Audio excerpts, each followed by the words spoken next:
this is Dr. Anita with another diamond moment. Diamonds are produced through time, heat, and pressure. The cut, clarity, and size of the diamond will determine where it's used.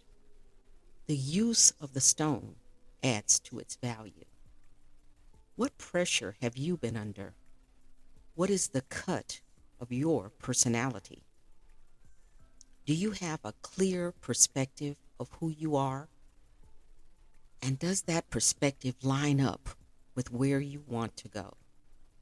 Remember, how you use your gift determines its worth. Now it's time to redefine the previous steps of your process. Last time we talked about being an individual. We talked about investing in yourself. So I want to continue in that topic, but I want to bring it to you from another perspective.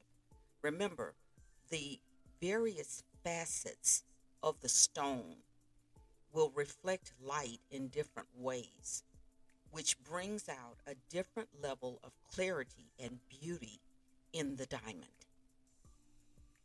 Beautiful, beautiful diamonds.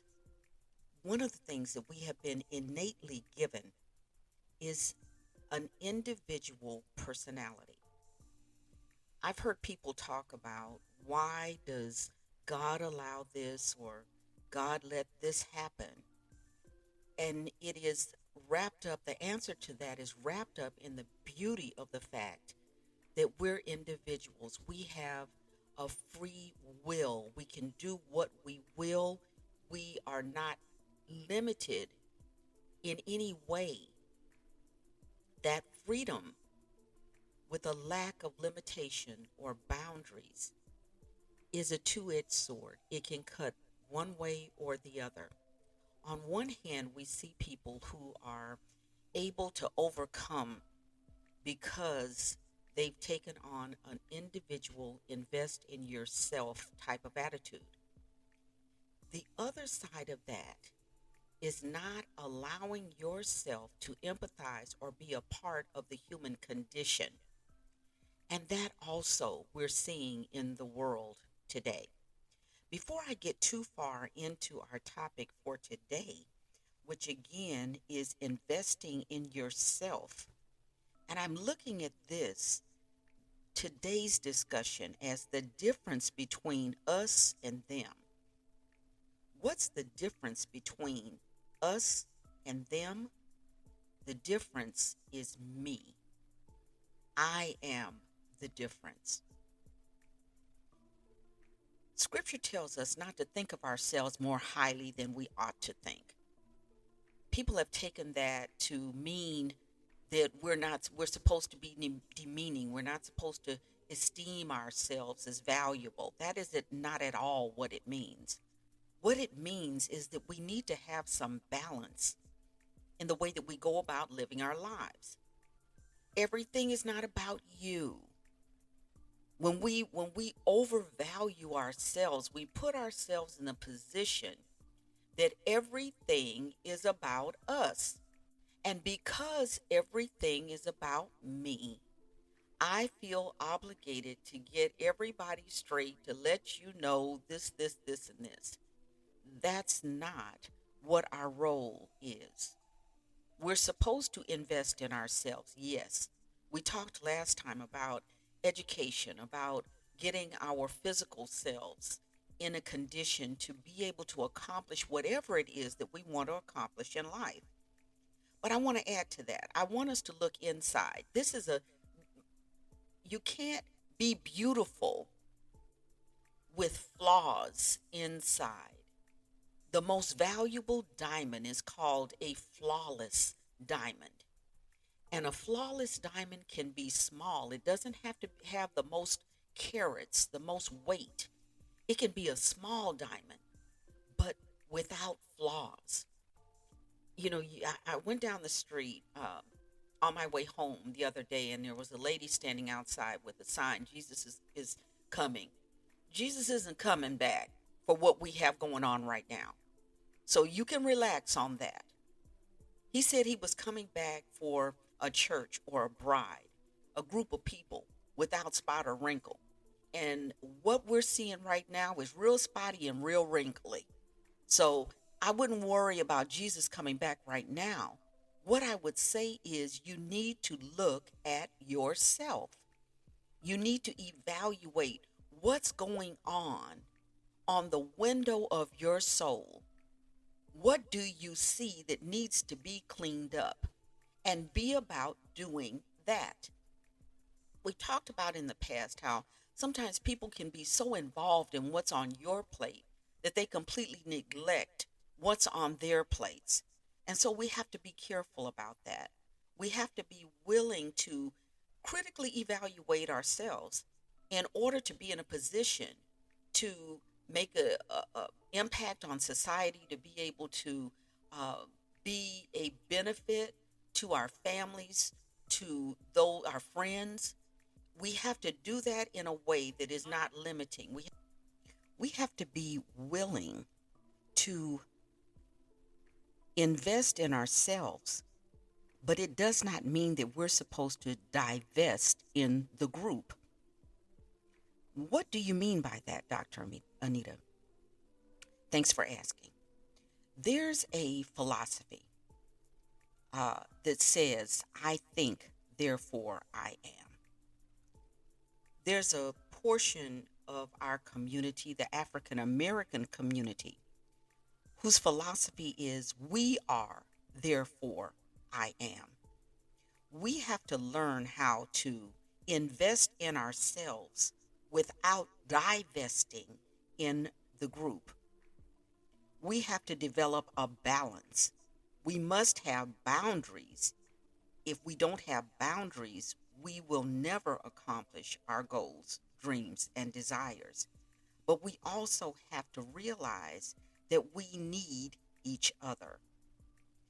There's a level of independence and individuality that you have to have in order to take advantage of any opportunity.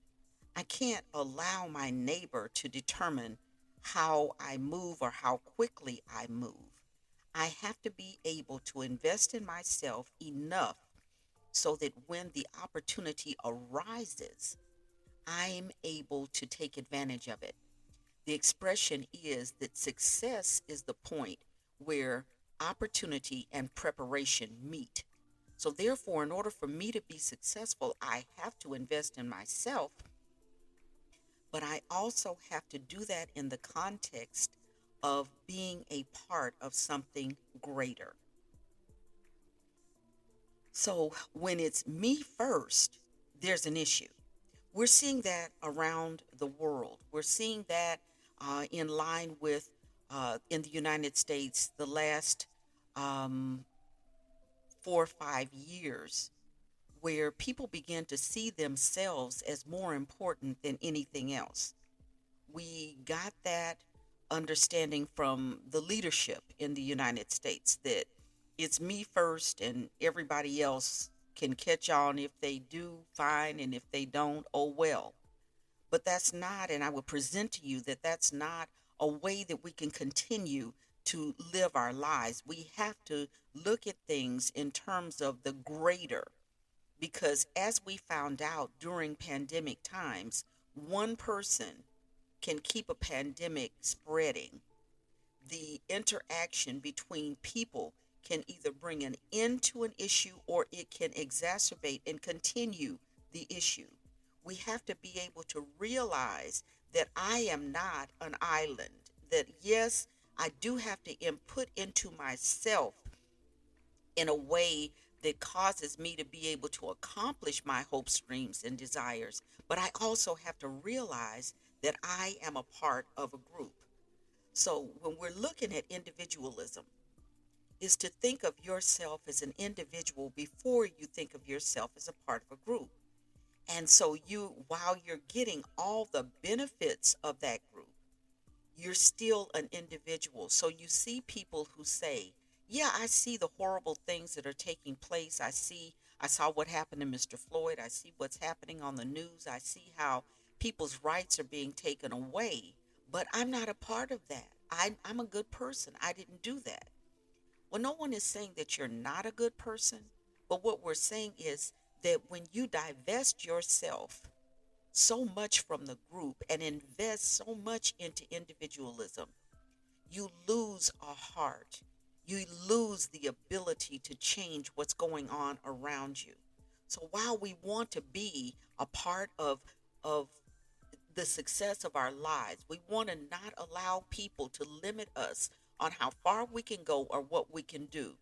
We also have to take into consideration there's a balance that's necessary.